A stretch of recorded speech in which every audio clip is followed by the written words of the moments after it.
சென்னை தியாகராய நகரில் உள்ள கமலாலயத்தில் வேலூர் சையத் இப்ராஹிம் எழுதிய புத்தக வெளியீட்டு விழா நடைபெற்றது.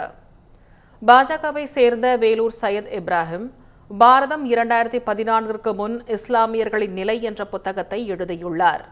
இதன் வெளியீட்டு விழா சென்னை தியாகராய நகரில் உள்ள பாஜக தலைமை அலுவலகமான கமலாலயத்தில் நடைபெற்றது. இதில் பாஜக மாநில தலைவர் நயினார் நாகேந்திரன், பாஜக மூத்த தலைவர் தமிழிசை சவுந்தரராஜன் உள்ளிட்டோர் கலந்து கொண்டனர்.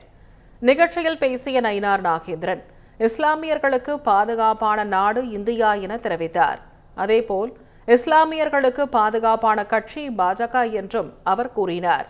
மேலும் இஸ்லாமிய நாடுகள் பிரதமர் மோடிக்கு பல்வேறு விருதுகளை வழங்கியுள்ளதாகவும் அவர் குறிப்பிட்டார்.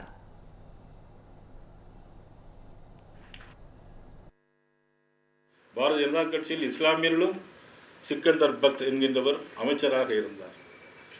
ரம்சான் மாதத்தில் பாரதவன் மோடிஜி அவர்கள் பள்ளிக்கு சென்று டெல்லி இமாமை கட்டி தழுவி 6 தழுவிய காட்சியெல்லாம் நாம் கண்டிருக்கிறோம்.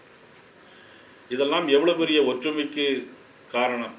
இன்றைக்கி உலகத்திலே இஸ்லாமியர்களுக்கு பாதுகாப்பான ஒரே நாடு நமது இந்தியா என்பதை கோலாகல சீனிவாசன் அவர்கள் தெரிவித்தார்.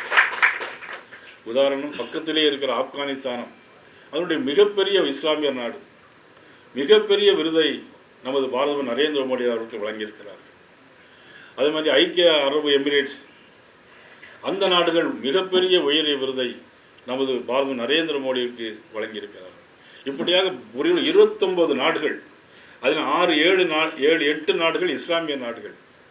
நமது பாரதமர் நரேந்திர மோடி அவர்களுக்கு மிகப்பெரிய அந்த நாட்டின் உயரிய விருதையெல்லாம் வழங்கியது நமது பிரதமர் நரேந்திர மோடி அவர்களுக்கு. இவர்கள் எதிராக, சிறுபான்மையினருக்கு எதிராக இருந்தால் அந்நாட்டு உயரிய விருதை நமது மோடி அவர்களுக்கு வழங்கியிருப்பார்களா என்பதை நீங்கள் சிந்தித்து பார்க்க வேண்டும்.